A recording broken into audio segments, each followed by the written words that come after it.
좋아요, 구독! 네, 오늘의 헤드라인입니다. 블랙 먼데이 공포, 미국발 경기 침체, K 증시 밸류킬 우려. 헤드라인 풀어주실 분이죠. 인사이트K 배동찬 소장 모십니다. 어서 오세요. 안녕하십니까? 네, 지난주 금요일장 정말 크게 내려진 하루였습니다. 어떻게 보셨을까요? 그렇죠. 실질적인 영향도 있었겠지만 이제 심리적인 영향도 컸다 이렇게 봐야 되겠죠. 뭐 증시도 그렇고 경제도 그렇고 심리적 영향을 무시 못할 테니까 블랙 프라이데이라 그러는데 또 이제 이번 주 뉴욕 증시를 또 봐야 될 것 같아요. 과연 이 블랙 먼데이가 되는 건 아닌지 우려하는 목소리가 큰데 가장 크게 봐야 될 것은 결국 우리가 경제에서 이 영향을 줄 수 있는 요인 중에서 결과적으로는 뭐 글로벌 변수도 있겠지만 불확실성이 여전히 해소되지 않았다라는 것. 반면에 기준금리 관련된 부분은 계속해서 언제쯤 하락한다 안 한다 뭐 이러면서 사실상의 금리가 가져올 수 있는 효과는 거의 상쇄된 거 아닌가. 이렇게 되면서 그 영향이 미국 시장뿐만 아니라 우리 시장까지도 지켜가고 있다. 이렇게 봐야 될 것 같고요. 앞서 말씀드린 대로 미국의 경기 침체 현상 이런 것들이 결과적으로는 미국 증시에 영향을 줬고 신호를 보냈다라고 볼 수밖에 없을 것 같고요.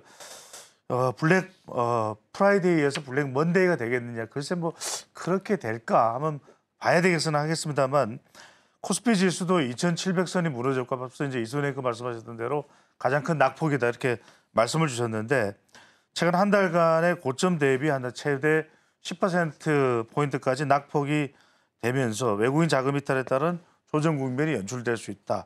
이런 이제 상황이 오는 것이죠.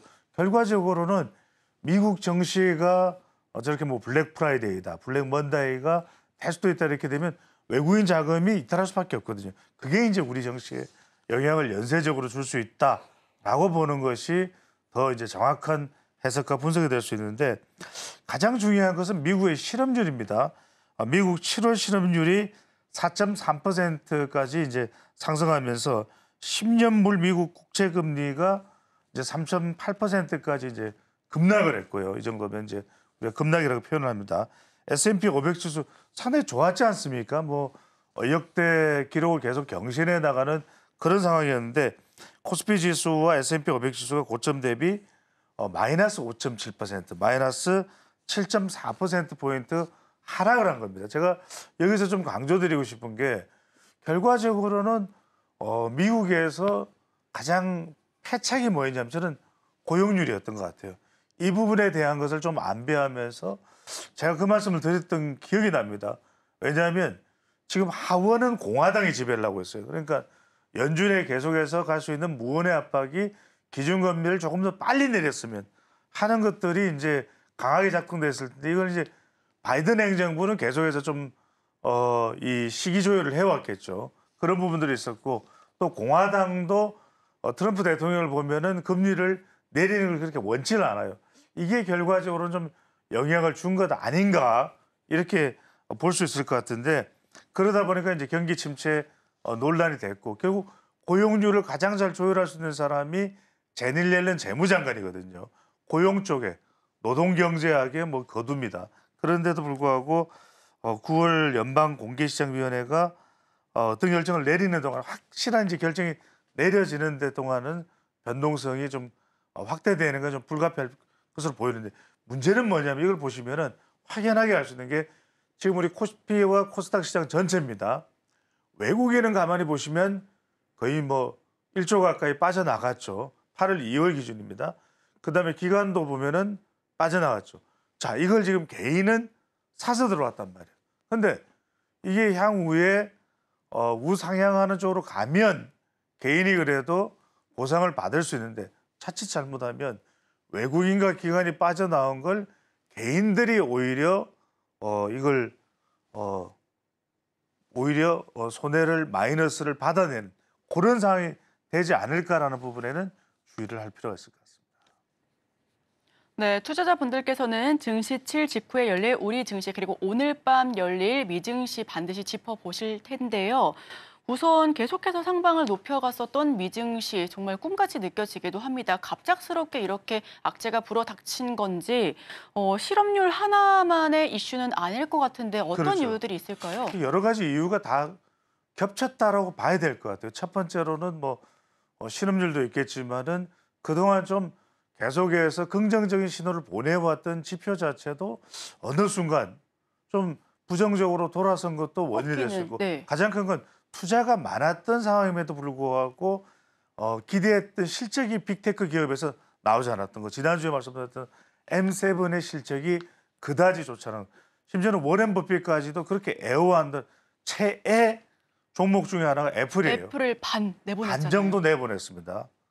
반토막을 팔아치운 겁니다. 이것도 여러분들이 주목을 해보실 필요가 있다. 그래서 지금 어느 때보다도 워렌 버핏 버크셔 회의가 지금 현금을 오히려 더 많이 가져가는 그런 또 상황도 벌어지고 있는 것이고요. 이런 부분들도 여러분들 좀 참고를 해보실 필요가 있는데 이제 중요한 건 뭐 서학 개미들한테는 미국 지금 시장이 안 좋다는 것도 중요하겠지만 우리한테는 일단 우리 시장입니다. 근데 지금 외국인들 투자 심리가 급격히 이제 위축되고 있는 상황이고 지금 코스피 200 선물도 이걸 잘 보셔야 돼요. 200 선물도 거의 한 2조 가까이, 1조 9천억 가까이가 순매도가 됐다는 것은 금방 그러면 회복되겠느냐? 조금 시간이 걸릴 수도 있다는 거예요. 이 부분에 여러분들이 조금 초점을 맞출 필요가 있습니다. 자, 선물까지도 빠져나가는 상황이면 조금 회복되는데 내일 모레 회복되겠지가 아니라 적어도 3주, 4주, 한 달쯤 뒤에, 두 달쯤 뒤에 이런 상황이 될 수 있다는 것도 여러분들이 함께 좀 초점을 맞출 필요가 있는데 방금 전에 제가 말씀드린 실적 말씀드린 투자는 많았어요. 왜?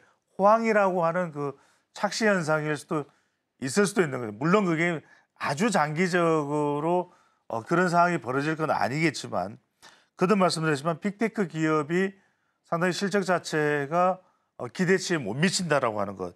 이 과정에서 이제 외국인 선물 매도까지 대규모로 발생을 하면서 이른바 딥밸류, 극심한 저평가되는 이런 상황도 지금 나오고 있는 점도 여러분들이 눈여겨보실 필요가 있는데 대외 변수도 있습니다. 그러니까 지금 중동 상황이 심상치가 않아요. 왜냐하면 늘 말씀드렸지만 바이든 대통령은 상당히 그래도 미국은 기본적으로는 이스라엘 편이지만 좀 조정하는 편이라면 트럼프 재집권하게 되면 재집권이 된다면 확실한 이스라엘 편, 확실한 러시아 편이 될 가능성이 매우 높습니다. 그러면 이 전쟁에 따른 이 대외 변수도 주식시장의 글로벌 경제에 미치는 영향이 상당히 큰데 문제는 지금 서부 텍사스 원유 가격이 지금 한 70달러대인데 이게 금방 언제 어떻게 될지 몰라요. 그러면은 이 부분도 유가의 불확실성이 또 시장에도 영향을 미칠 수가 있는 것이고 계속해서 지금 카말라 해리스하고의 토론도 좀 지금 취소가 된다는 이야기까지 나오면서 미국 대선도 상당히 좀 불확실합니다. 이런 상황까지 겹쳐진 것이 대선, 중동, 지표, 또 빅테크 기업 이런 것들이 맞물리면서 시장의 급변수가 계속해서 지금 진행이 되고 있다. 이렇게 해석해 볼 수 있겠습니다. 네, 불확실성이 커져가는 이슈 짚어봤습니다. 특히나 최근 들어서 사실 PPI, CPI, PCE 지수 둔화세를 보여줬다, 금리 인하 곧 될 것이다 이런 좋은 기사들만 났었거든요. 그런데 갑자기 어느새 고용 불안, 고용 냉각 그리고 PMI 지수가 이렇게 됐다 저렇게 됐다 하면서 어느 순간 갑작스럽게 악재가 물려온 느낌입니다. 앞으로는 어떤 지표를 조금 더 봐야 되는 걸까요? 그렇죠. 그래도 우리가 좀 더 눈여겨봐야 되는 것은 결국은 이제 PMI 지수라든지 또는 이런 부분들을 좀 더 적극적으로 우리가 확인해 볼 필요가 있습니다. 결과적으로는 경제는 실적이 이야기하는 것이거든요. 이 부분에 우리가 좀 더 집중을 해본다 그러면 결국 경고등이 켜졌다라는 것은 부인할 수 없는 사실로 보입니다. 그렇다면 미국 제조업 기업의 실적 악화에 한국을 비롯한 이제 각국 정시가 이제 줄줄이 이제 타격을 받고 있는 그런 상황인데 미국 공급자 관리협회가 내놓은 지표 조금 주목해 보실 필요가 있습니다. 1일 날 발표를 한 건데 7월 제조업 구매 관리 지수가 46.8%로 시장 전망치를 밑돌았어요. 이런 것들 자체가 우리가 그냥 괜찮은데 주식시장은 좋은데 하는 그 상황 속에서 그냥 얼렁뚱땅 넘어갔을지도 모르는 그런 지표들이 이제는 좀 더 선명하게 또렷하게 보인다는 겁니다. 그리고 이 지수에서 하위 지수인 고용 지수, 우리가 고용 지표가 중요하다는 말씀 계속 드렸죠. 43.4로 전월 대비 5.9%포인트 급락을 했어요. 그러니까 이게 우리가 비농업 부분에 있어서 그냥 괜찮겠지 하고 생각했던 그 고용 지표들이 어느 순간 굉장히 쌓여왔던 악재들이 순간 이제 좀 영향을 줬다 이렇게 이제 볼 수 있을 것 같고요. 미국 고용 지표가 이제 이런 상황에서 코스피 지수가 이제 크게 떨어졌는데 많은 분들이 궁금할 것은 이제 이게 아주 장기화되느냐. 그렇게 장기화될 것 같지는 않아요. 하지만 이제 단기 변동성 자체는 우리가 안고 가면서 우리는 이제 중대형주 실적 발표들이 있습니다. GS나 카카오 또 뱅크나 또 넷마블이나 NC소프트나 이런 것들을 보면서 우리 기업들의 실적은 어떤지 함께 비교하면서 좀 투자의 이 기준을 설정해 가는 것이 필요한 때로 보입니다. 네, 결국은 성적표, 즉 실적 확인하시면서 투자 판단에 유의하셔야 될 것 같습니다. 우선 믿고 있었던 AI 기술주 대신해서 중동을 중심으로 한 국제 불안 속에 해운주 그리고 석유주가 다시 한번 부각을 받고 있습니다. 앞서서 조간 브리핑 시간에도 조선과 해운 이야기를 잠깐 언급해드렸는데 여기서 수혜주 찾아봐도 괜찮을까요? 그렇죠. K조선 이야기인데 오늘 제가 말씀드리려는 거는 그래서 무슨 대형주는 아닙니다. 아주 소형주인데 또 중형주일 수도 있고요. 중대형주에서 여러분들이 보고 있는 좀 눈여겨보고 있는 종목도 있을 텐데 제가 왜 그런 말씀 드리냐면 이럴 때에서 좀 포트폴리오를 다양하게 할 필요 있다라는 말씀을 드리는데 자 먼저 보시면은 오늘은 남매를 이제 소개를 해드립니다. 네. 뭐 흥하고 안 하고는 여러분들의 판단인데 그래도 이렇게 제가 거의 한 7, 8년 정도의 긴 이 차트를 보여드리는 이유는 그 긴 흐름을 보실 때 어느 순간 모멘텀이 왔을 때 최근에 보면 이런 모멘텀이 석유 쪽으로 조금 재조명되고 있는구나라는 것을 지난해부터 보실 수가 있어요.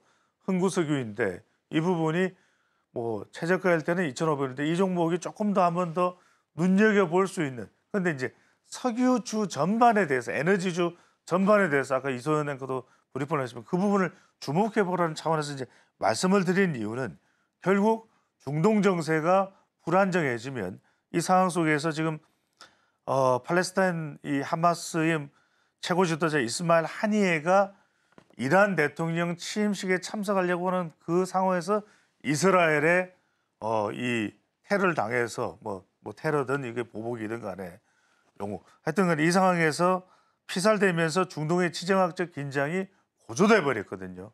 이런 상황 속에서 석유주나 중동 상황 자체는 굉장히 불안해질 수밖에 없다. 그러면 이제 유가는 오르고 당장 이 석유를 판매하는 기업들은 단기적으로 또는 경우에 따라서는 중기적으로 주가가 올라갈 수 있다. 이런 말씀드리는데 지금 이거 하나뿐만이 아닙니다. 군사령관인 지금 무함마드 데이프도 이스라엘 공습으로 사망을 했죠. 그러니까 이런 상황에서는 좀처럼 관계가 회복되기는 매우 어려울다. 5차 전쟁 위기까지 가지는 않을 걸로 볼 수도 있지만 그럼에도 불구하고 긴장 관계 자체가 상당히 중동의 위기감으로 작동될 수 있다는 말씀은 드릴 수밖에 없고요. 그렇다면 이런 상황 속에서 우리가 주목해 볼 것이 결국은 에너지주, 석유주인데 방금 전에 소개해드렸던 흥구석유 같은 경우에도 큰 종목은 아니에요. 하지만 이 이제 종목 섹터 내에서 여러분들이 한번 포트폴리오의 부분적인 변화도 생각해 보라는 차원에서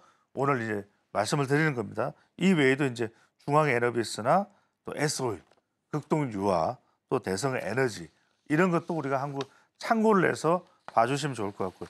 다음에 또 하나가 K조선도 있지만 사실 한때는 우리가 대단했던 것이 K해운도 있었습니다. 바로 이제 해운 종목에서 또 히어스로 들어가는 게 흥하해운이 있죠. 뭐 이것도 대형주나 뭐 아닙니다. 그럼에도 불구하고 이런 섹터 자체를 여러분들 해운 쪽으로 넓혀서 보실 필요가 있다는 말씀을 드리는데 왜 그러냐?